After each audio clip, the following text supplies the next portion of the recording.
ሃይሚና ብሩኬ ዛሬ በአዲስ ነገር መጥቷል። ቫለንታይን ዴ እያከበሩ መጥቷል። ቢጣሉም እነሱ ወዳው ነው የሚመላለሱ። በእውነት ሁሉም ሰው እንደ ሃይሚና ብሩኬ ቢሆን ጥሩ ነው።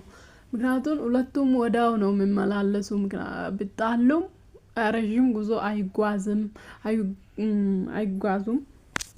ኦዲየንስን ይሰማሉ ምናምን ተመልሷል። ዛሬ በአዲስ ነገር መጥቷል። ሃይሚ ቀይ ለብሳ ቀይ ወይን ይዛ ምናምን።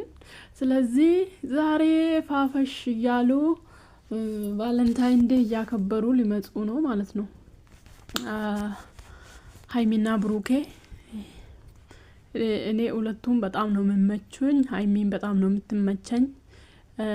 ያኔ ኃይለኛ ሴት አይደለችም። በቃ ለስላሳ ነች። ምንም ነገሮችን ወዳ መታው ትችላለች። ያው ብሩኬም እንደዛ ይናደዳል፣ ሃርድ ይሆናል እንጂ ነገሮችን ቶሎ ለመመለስ አቅም አለው።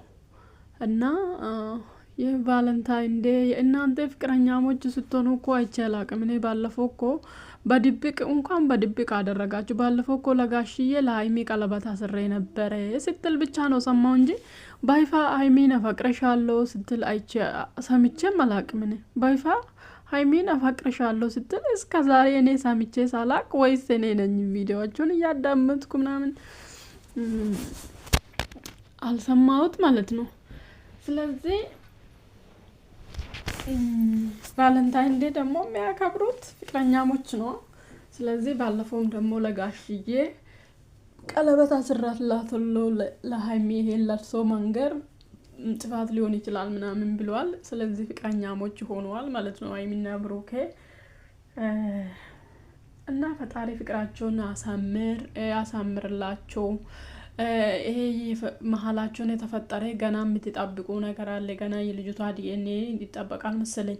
እሱንም ደግሞ ውሸት አድርጎ የሚወደዱ መሀል ፈጣሪ አይለያያቸው። በእውነት ተወዶ መለያየት በጣም ከባድ ነው። ፍቅር ማለት በጣም ከባድ ነው ምናምን አፍቅሮ የሚያውቅ አፍቃሪ ልብ ያለ ሰው በጣም ስለ ፍቅር ያውቃል ማለት ነው። ስለዚህ አፍቅሮ ለመለያየት በጣም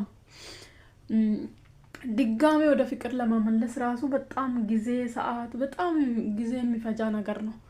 እና ፈጣሪ ደግሞ ፍቅራቸውን አይለያያችሁ። ፈጣሪ ሰይጣን የሆነ ሰው መሀላቸውን አያስገባ።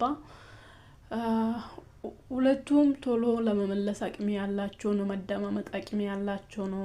አሁን እንደ አብርሽና ሩታ ሁለቱም ኃይለኛ አይደለም። ሁለቱም እሳት አይደለም። እንደዛ ደስ የሚሉ ልጆች ናቸው። እና ደስ ይላል።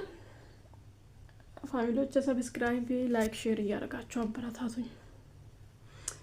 ኤኒዌይስ ስለነሱ ቪዲዮ አንዳንዴ አልፎ ነው የምሰራ እንጂ ስለነሱ ቪዲዮ ሰርቼ አላቅም። ጊዜው አይደርስም ምናምን ነው እንጂ ላይቭ ላይ ነው አብዛኛው ስለነሱ የሚያወራ።